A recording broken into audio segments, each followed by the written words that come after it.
this is your host, Julie Napini. I am a clinical and forensic social worker who owns a counseling practice and a consulting business. In this show, we discuss the challenges of being successful in business while maintaining your integrity and staying true to yourself. Join me while I interview other professionals and share insights from life and experience.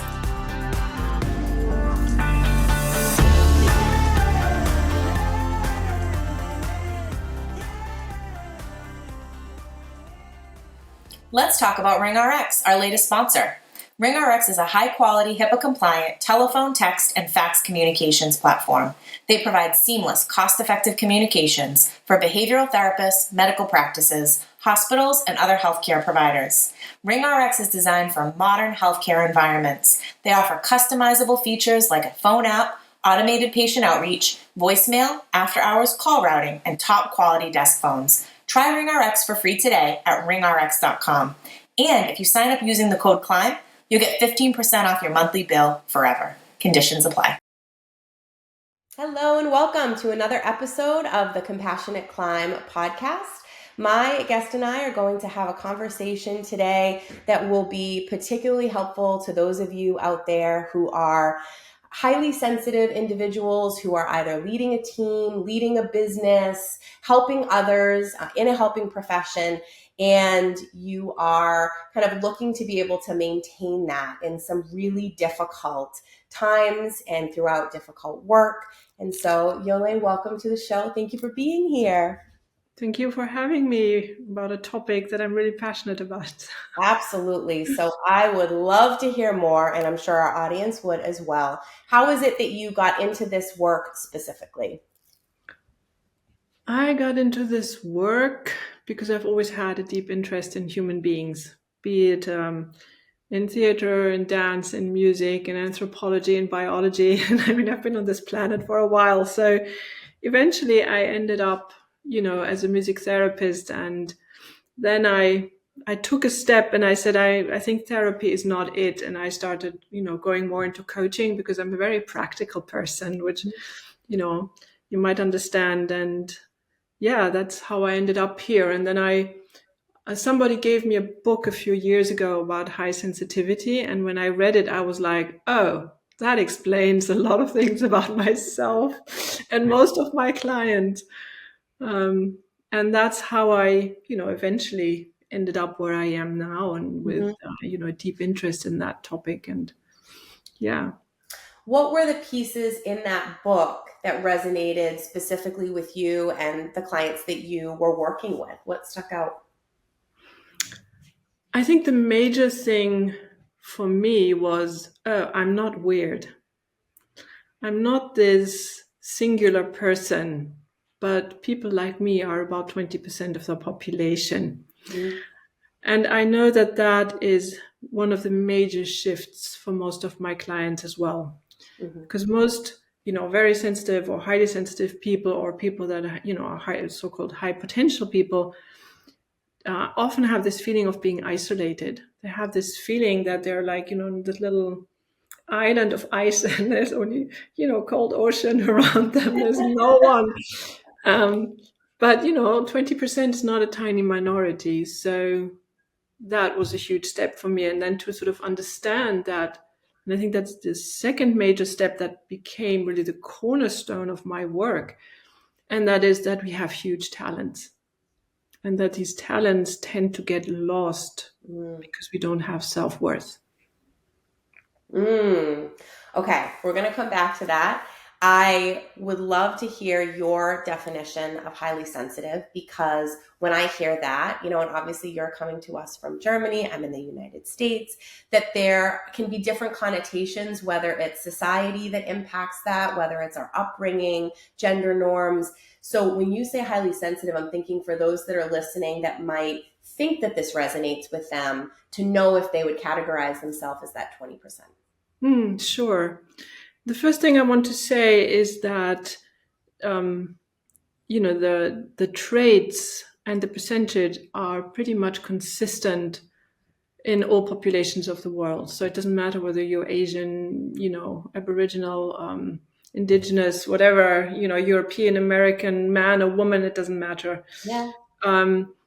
Which which I find really interesting, because as a former biologist, it tells me there must be some evolutionary advantage Right. to that. Otherwise, it would not have that consistency, in terms of population. Mm-hmm.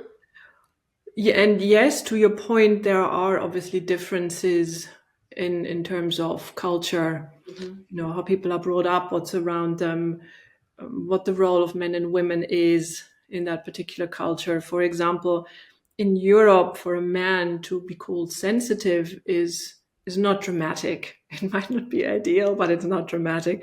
But I lived in the United States for 5 years and I worked with a lot of Americans, and that word really, for men, is a catastrophic, to be called sensitive, which is a pity, really says a lot about our society.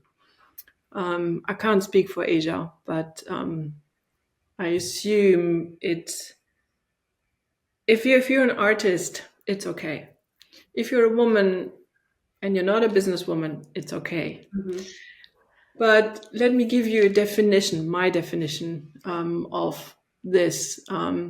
So what most people know about high sensitivity is the overwhelm part, right? There are certain smells you can't have. You can't have noisy environments. You are overwhelmed by other people's energy, and so on. So that's the most known trait. And Elaine Aron coined that, concept. She wrote a book, I think it's in 1997, Mm-hmm. and she came up with an acronym that's called DOES, DOES. And D stands for depth of processing, O for the overwhelm or overstimulation, E for emotion or empathy. Yeah, emotional. I will go into that. And the S stands for sensing the subtle. Mm-hmm. And I added a few more to that, and that is complex thinking. Mm-hmm. We're very good at that, very good at systems thinking.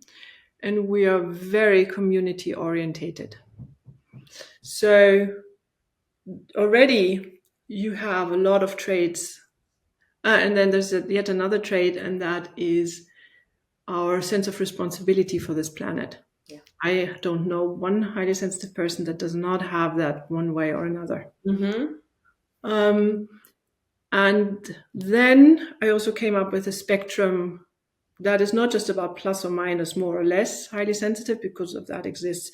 But if you are highly sensitive and you also have a very high IQ, in our society, you have two problems, not one, right? Mm-hmm. And then there are highly sensitive people that have a sort of extra batch of empathy. They are not just highly sensitive, they're highly, highly empathic. And, I think you call that a double whopper or something like that. Yeah. Double whammy. A whammy, yeah, exactly, a double whammy. And some of us have triple whammies, and I think that's very important. At least I came up with that because in my work with clients, I realized that one needs to pull that apart in order to really support people. So that's in a nutshell. Oh, that's so helpful. So the tie into what you were saying about worth. So what are you finding in your work with individuals that connects this sensitivity to fundamentally how they feel about themselves? Well, most of us have been bullied at school, at least at school. And that, does something with you. Mm-hmm. A lot of my clients were bullied in their own families because they're the odd ones out. Or they had, for example, what happens a lot is I had a client whose dad was in the army, and he was very harsh with him. And he suffered because, he always felt like, as a highly sensitive person, my father doesn't get me. His father did, though. We understood in the end he was a highly sensitive person himself, but he learned to suppress it completely. Mm-hmm. And in order to make his son survive, and, in this world, he tried to make him hard and break the sensitivity in his best intention. So, it's a very complex thing. Mm-hmm. Yeah, absolutely. So when you say that you have found a lot of highly sensitive people to have this care and concern for, I mean, you said community is very strong, but Mm. also this sense of the world around them and concern for that. Have you come up with any connections that you've drawn as to why that would be? That's an interesting question, Julia. Yes, I'm writing a book about it, actually. This is interesting because we didn't have a conversation before.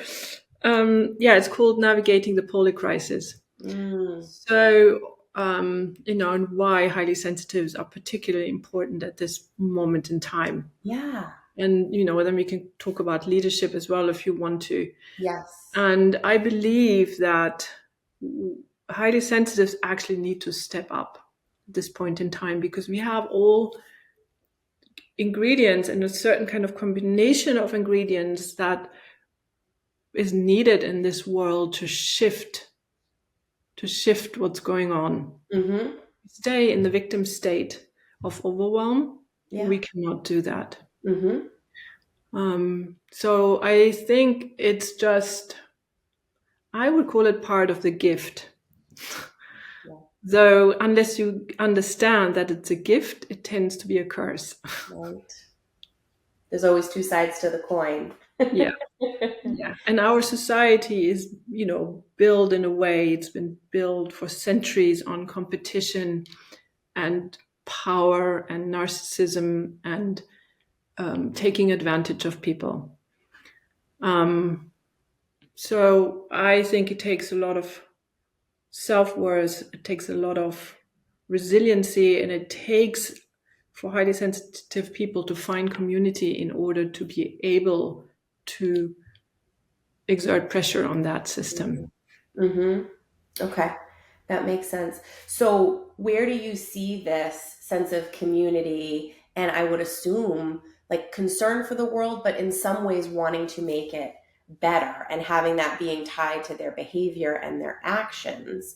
There's this kind of like others in the context of self that I'm hearing. So when you talk about early experiences, and that might come from bullying, from peers, that may come from their experience within their family, what do you see as that component that contributes to why they're not only concerned about themselves, but concerned about others? Honestly, I can't tell you. I think we're just born with that. Mm-hmm. So you could say, according to what your belief system is that God made you that way. You can say the universe wants it to be that way, that a certain part of our population, we would say in Europe ticks differently. Yeah. I think throughout history, if you go, to other societies and other times, then the highly sensitive people were the healers. Mm-hmm. They were the shamans. They were the wise people. They were the peace chief, not the war chief. They had a very specific role that people understood was very important to keep society from turning against each other or being at constant war with other peoples, but that has gotten lost in our commercial lives, in our lives having been completely, from my point of view, distorted. Having studied anthropology as well, I can really see how toxic our society has become. And it is a place, in many, many instances, it's a place where we as highly sensitive people can't get a foot down in order to bring our gifts into the equation. If you think about business meetings, who wins? The one with the loudest mouth, not necessarily one that says the most valuable thing or that understands the complexity of a situation or that sees, because that's another trait of highly sensitive people. We're very innovative because we look at things and we connect dots in a completely different way from the way most people do, right? We are very creative. So just, if you put that together, it's a huge gift. Mm-hmm. With the one problem that most of us are introverts. So that needs education, that needs work in order to then say in a meeting, excuse me, I have something to say. Right. And this is really important. Yes. And if the narcissist opens the mouth to say, just shut up for a moment, I have something to say. So I am considering, so you're saying that in your opinion, we need more highly sensitive people in positions of leadership to have a voice and to speak out. So when someone who is highly sensitive lands in a leadership position, I can only imagine the challenges that they may face in that position. But what are some of the things that you see when they step into that role? Okay, thanks for that question. So I think the very first thing is to understand that your take on leadership is a completely different one from the usual one. Mm-hmm. And that if you try and mimic leadership, I can never say that word in English, hierarchical leadership. Yes, the hierarchy. Yes, thank you. Thank you. Or this kind of leadership that goes, I told you so, and you're going to do what I said. If you try and mimic that, people will not follow you because they feel that that is not innately who you are. Okay? Or you warp yourself to such a degree that you get ill because you're not acting according to your own truth. Right. So understanding that means follow your instinct, right? If you have meetings, consider you're sensing the subtle, that you can actually sense what's going on in the room. See if you can build, see your team as a community rather than just a bunch of people that are competing for your attention, mm-hmm. Right? The other thing is to allow emotions into the room, right? And then another really, really important trait for highly sensitive leaders that, for those that identify as highly sensitive, that will not be a surprise, but I will say it anyway. Listen. Most leaders of I will call it the old kind, miss a lot of information because they don't listen. So use your talent. Use your talent and then connect the dots and invite others in to connecting the dots. Mm-hmm. Give people real responsibility in the team and say, this is your job. Right. Well, I'm thinking about your process in working with those that are highly sensitive in the coaching realm.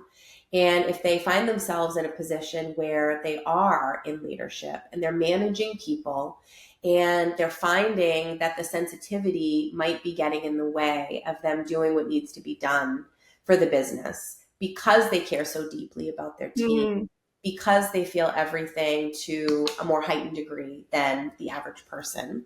So what are some of the things that you suggest to them to help mitigate some of those fundamental aspects that might be barriers? Yeah, I think a very relevant question. So let's return to the DAS, to the acronym. So you have the overwhelm and you have empathy and emotional variability, meaning we feel a lot. Mm-hmm. And we feel a lot. In German, you have this saying that you are so happy as if you were in the sky, and then you drop down like underneath the earth. So we're really good at that. And that is something, these three things are things to watch out for if you are a team leader. So the overwhelm comes many times from what I call dispersing your energy. And that would need a longer conversation. I think highly sensitive people should really educate themselves about the energy body. At least that is my take on it. Okay. And why? Where do you think the antennas come from? They don't just come from reading body language. We are actually antennas for energy. That's where we read the subtle and we read how other people are. So some people might disagree with me, but that's my take. Okay. So if you have any traumatic background, you are used to reading everybody's energy in the room in order to be safe. Mm-hmm. Yes. If you do that as a team leader, you'll be exhausted by evening, right? And you will not be effective either, because the top priority for you in that room is to be safe, not lead. And that is unconscious. So if you have a lot of, and again, the change leader is another one of those aspects that I call an add-on, right? Not every highly sensitive person also wants to be a leader, but some of us do. You are at war. You have one energy asking you to lead and another energy that says, yes, but I'm not going to be safe. So you have this splat of energy. Then while you do that, you read everybody's energy in the room, which again makes it hard to stay centered and concentrated on the task that you have.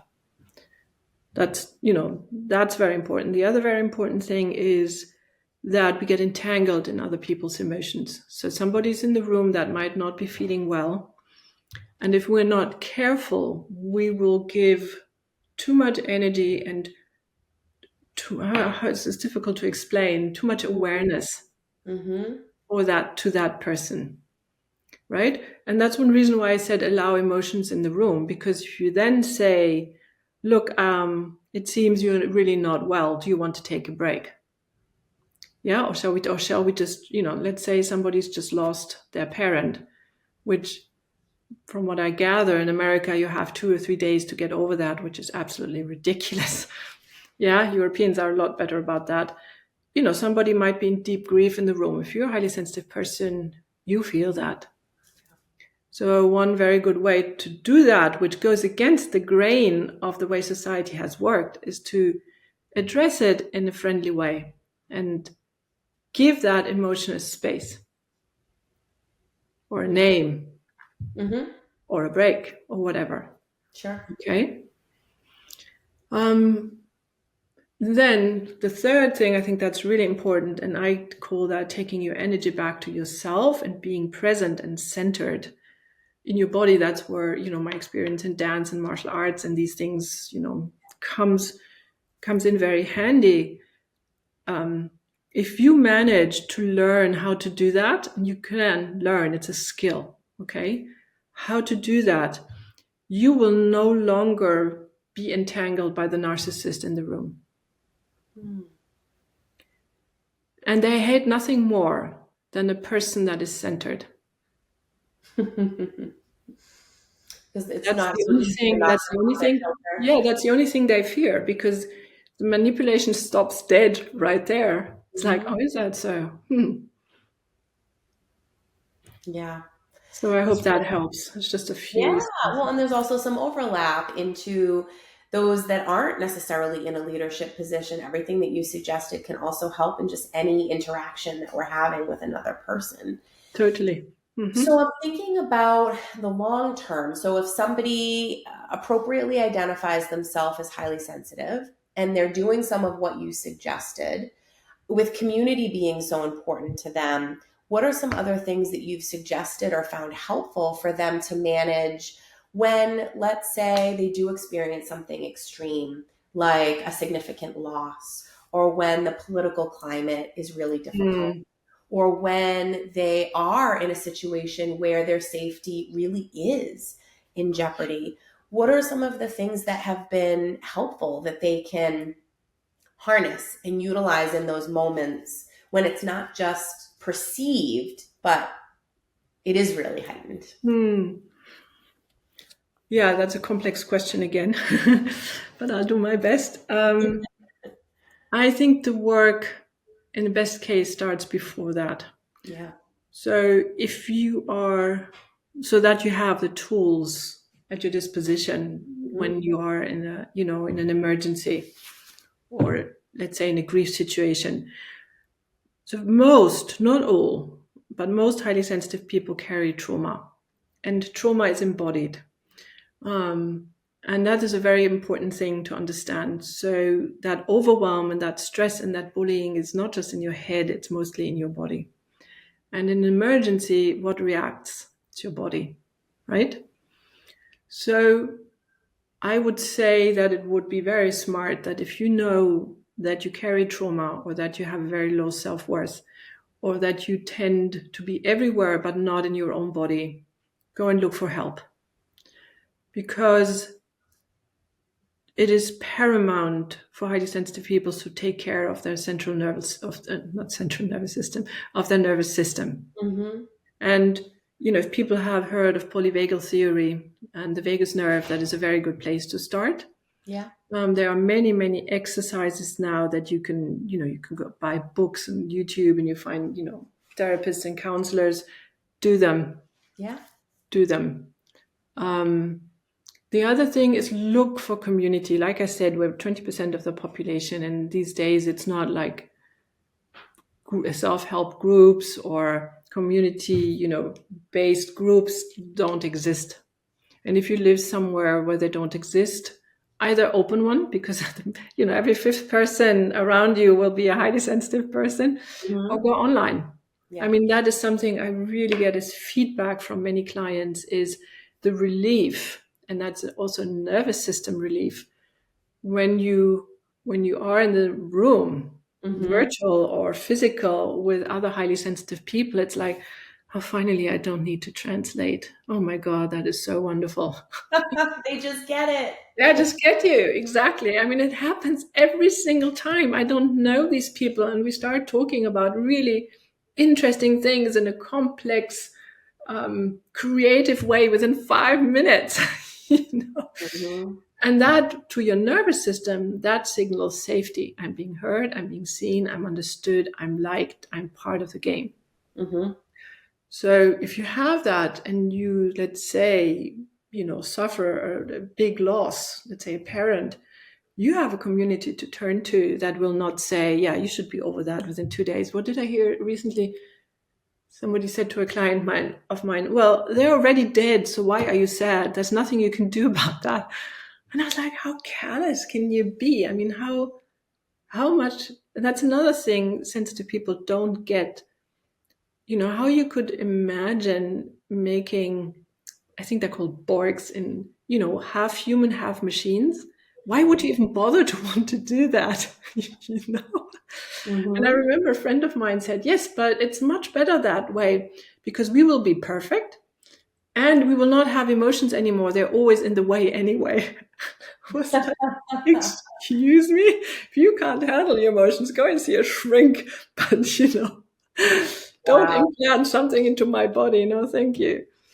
Well, that's a great segue into my next question, or my next thought is, what are the benefits of being highly sensitive? And for those of us that come out on the other side, and maybe we have done that trauma work if we needed to, or we've done some work to enhance our own sense of worth, then I'm thinking the benefits are a depth of your experience on this earth. I mean, for you to be able to experience some really extreme lows, you also have that ability to really understand joy and the alternative. But what are some other things that you've seen in those individuals that have done the work, found their people, in terms of what their experience is like in contrast? I think what strikes me most is the balance that is achieved. So unless you are, you belong to the batch that want to go into leadership and change leadership, who are only happy if they can really drive innovation. But for the rest, it is that peace that comes with understanding that the way we experience the world is really beautiful. Yeah. Some of us write beautiful poetry, others write beautiful songs, otherwise, come up with beautiful paintings. Others have healthy families. They create community circles in their community. They have beautiful gardens. It's that deep appreciation for the depth that we have, and honoring it and living it rather than trying to live. For example, I remember when I was young, I was told, I hope I don't offend anybody here, but it was an American college, and we were in an elevator going somewhere, and most of the guys in the elevator were drunk. We were returning from a party, and one of them said to me, Jole, I don't get it. You don't drink, you don't smoke, you don't have sex. What do you do for fun? I was like, how much time do you have? And to really say, that's fine. You do, that's your 3 things for fun. That's fine. I'm not going to judge you. Right.